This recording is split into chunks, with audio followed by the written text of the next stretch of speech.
इसीलिए भाई मेरा सबसे पहला प्रयोजन है, सबसे पहला उद्देश्य है, और इस चर्चा का भी एक उद्देश्य यही है, सबसे पहले आपके जीवन में कर्म की शुद्धता हो।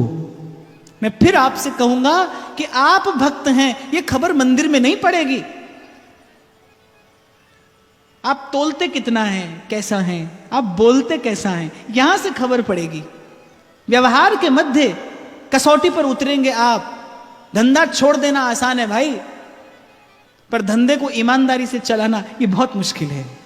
इसके लिए आपको रोज परीक्षा देनी पड़ेगी, आपको रोज धर्म की कसौटी पर खरा उतरना पड़ेगा, क्योंकि रोज आपके पास प्रलोभन आएगा, रोज आपके पास अवसर आएगा। आपको रोज उस पाप के प्रलोभन को एक ओर करके सत्य को जीवन में धारण करना पड़ेगा। ये धर्म की परीक्षा आपको रोज देनी पड़ेगी, संसार के मध्य में रहकर, संसार के मध्य में रहकर।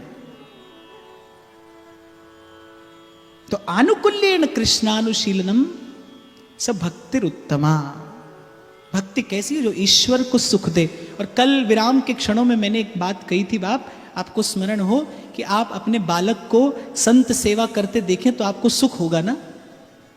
आप अपने बालक को साधु सेवा करते देखें, आपको आनंद होगा ना।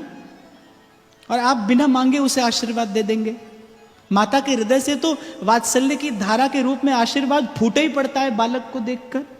ऐसे ही जब आपका कर्म सेवा बनता है, जन जन के लिए, मन मन के लिए, जब आपके मन में शुभ विचार, शुभ संकल्प होते हैं, जब मानवता की सेवा होती है आपके द्वारा, किसी के मुख पर प्रसन्नता का कारण बनते हैं आप, किसी के चेहरे पर मुस्कान आती है आपकी किसी क्रिया से, किसी के जीवन में प्रसन्नता के लिए प्रयास करते हैं आप, जब ईश्वर आपको इस प्रकार सत्कर्म में नियत देखता है, निवेश करते देखता है अपनी जीवनी शक्ति, तब ईश्वर के हृदय से भी फूट पड़ता है आपके लिए स्नेह। तब स्वीकार करता है ईश्वर, तब अंगीकार करता है ईश्वर आपको। सबसे पहले कर्म की शुद्धता हो आपके जीवन में, क्योंकि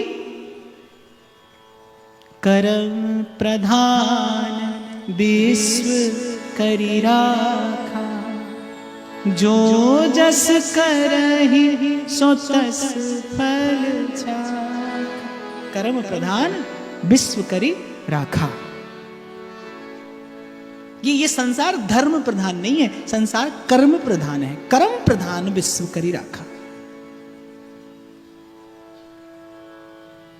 आपको थोड़ा सा शैली परिवर्तित करनी पड़ेगी बाप। भक्ति के व्यापक स्वरूप को समझिए। जिस प्रकार भगवान व्यापक है, उसी प्रकार भगवान की भक्ति भी है। और आपको एक बात और अपने अनुभव से कहूं, जैसे कोई व्यक्ति जब अनुशासित होता है तो वह व्यक्ति कभी आधा अधूरा अनुशासित नहीं होता। यदि वो अनुशासित है तो सोना जगना, उठना बैठना, खाना पीना, बोलना चलना सब अनुशासित होगा। अनुशासन आधा अधूरा नहीं आता जीवन में। ऐसे ही धर्म भी जीवन में आधा अधूरा नहीं आता, भक्ति भी जीवन में आधी अधूरी नहीं आती। यदि आप भक्त हैं तो फिर आप सदाई भक्त हैं, आप सर्वदा भक्त हैं।